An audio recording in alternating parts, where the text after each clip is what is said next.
व्यवस्था तो बदलेगी ही। विषमता मूलक व्यवस्था टिक नहीं सकती, अप्राकृतिक है,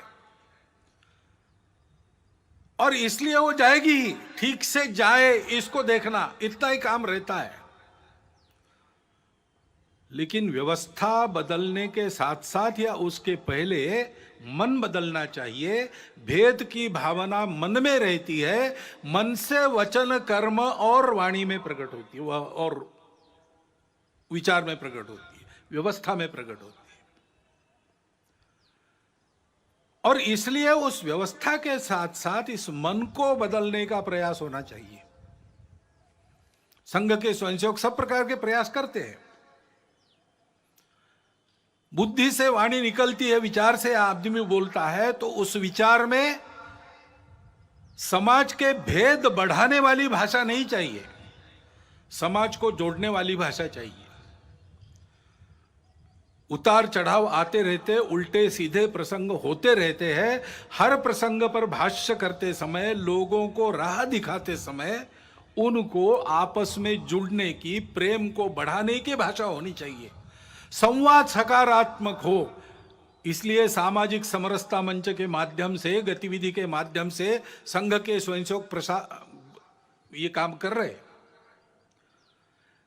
व्यवस्थागत व्यवहार भी बदले, इसलिए मंदिर पानी स्मशान सबका एक हो, यहां से प्रारंभ हो, इसका प्रयास भी अनेक वर्षों से स्वयंसेवक कर रहे, धीरे धीरे आगे बढ़ रहे। सब प्रांतों में प्रयास चल रहा है। परंतु मन से जाने के लिए तो मिलना पड़ेगा, बातचीत होनी पड़ेगी, अनौपचारिक बातचीत होनी पड़ेगी। और इसलिए पर्व त्योहारों में आपस का मेलजोल, मिलजुल कर जयंतियां, पुण्यतिथियां, विशेष उत्सव, इनको करना। जैसे समाज मिलता जुलता है, वैसे परिवार भी समाज के विभिन्न वर्गों के आपस में मित्रता करे। आना जाना, उठना बैठना, पर्व त्योहारों पर एक दूसरे के घर जाना, परिवार सहित घर पर बुलाना, इस प्रकार के अनौपचारिक पारिवारिक संबंध उत्पन्न हो। ये काम संघ की शाखाओं के माध्यम से और सामाजिक समरसता मंच नामक गतिविधि से संघ स्वयंसेवक कर रहे हैं, क्योंकि भेद रहित समताधिष्ठित समाज स्वातंत्र्य के टिकने की गारंटी है और राष्ट्र के एकात्मता का अधिष्ठान है। भारत की अखंडता और एकात्मता की ये जो श्रद्धा है, वो कोई नई बात नहीं है, भारत में चलती आई हुई बात है। सनातन काल से चलती आई है। उसके लिए लोग काम भी करते आए हैं। हमारे इतिहास में प्राचीन समय से लेकर अब तक बहुत उदाहरण है, बहुत पर्व ऐसे हैं जिससे बार बार इस एकात्मता का और अधिष्ठान मजबूत बनाया गया है।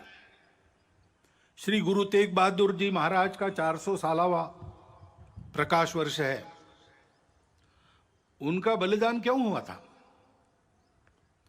इसलिए हुआ था कि ये जो भारतवर्ष की चलती आई हुई एकात्मता की, प्रेम की, अखंडता की परंपरा है, उसका आधार तो यही है कि हम सब विविधताओं को स्वीकार करते, पूजा की भी विविधताओं को स्वीकार करते हैं। और उस समय देश में यह अत्याचार चल रहा था कि अपनी पूजा बदलो नहीं तो मरो। तो कश्मीर से लोग गुरु जी के पास आए, हाथ जोड़कर सुरक्षा के लिए विनती की। तेग बहादुर जी चले गए दिल्ली बादशाह के सामने और अपनी धर्म श्रद्धा का परिचय देते हुए उनका बलिदान हुआ। उन्होंने अपना सिर दे दिया। परंतु भारतवर्ष में इस प्रकार की पूजा की स्वतंत्रता बनी रहेगी, सबकी पूजा स्वीकार होगी, कोई एक दूसरे की पूजा पर जबरदस्ती नहीं कर सकता। यह जो अपने भारतवर्ष के संस्कृति का सार है, उसको उन्होंने दिया नहीं, सिर दिया, सार नहीं दिया। इसलिए हिंद की चादर कहलाए। भारतवर्ष की स्वतंत्रता, भारतवर्ष की एकात्मता, अखंडता के लिए बलिदानों, मिनी वीरों की सनातन काल से जो आकाश गंगा यहां चली आ रही है, उस आकाश गंगा के वे सूर्य से थे। वह कल्पना हमारी समान सी है और प्राचीन काल से चलती आई है। स्वतंत्र जीवन कैसा होता है, स्वतंत्रता क्या है? सबके सुख की कल्पना है। मंत्र पुष्प में हम कहते हैं अपुत्रा पुत्रिण संतु पौत्रिण अधना सधना संतु सर्वे संतु निरामया। सर्वत्र का भला, ऐसा कहते हैं। सबके सुख की कल्पना, किसी को नहीं छोड़ा, वसुधैव कुटुंबकम मानकर सब जिसमें सुखी हो और सबको एक साथ सुखी करने वाला, मनुष्य मात्र के तीनों पुरुषार्थ एक साथ साधने वाला, मनुष्य समूह सृष्टि को एक साथ सुखी कर सकने वाला, अर्थ कामों को नियंत्रण में रखकर मोक्ष की तरफ चलाने वाला, यह जो धर्म है, उस धर्म का आविर्भाव अपने यहां हुआ। वो अध्यात्म आधारित है, अनुभूति आधारित है। हमारे स्वतंत्रता की वह आध्यात्मिक कल्पना है और इसलिए हम जानते हैं पसायदान में उस स्वतंत्र सुखी जीवन की कल्पना ज्ञानेश्वर महाराज ने की है।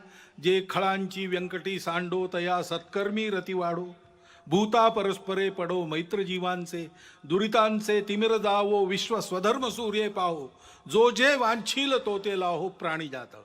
फिर से सबके सुख की कल्पना है, सबके कामना पूर्ति की कल्पना है, परंतु आधार क्या है? दुष्टों के बारे में भी ये कहा उनका टेढ़ापन जाए, उनकी अच्छे कामों में रुचि बढ़े, प्राणी मात्र में परस्पर सौहार्द, प्रेम, आत्मीयता का संबंध हो,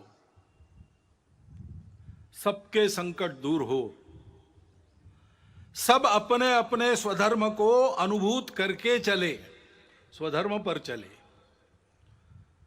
तब सबकी इच्छाएं पूरी होगी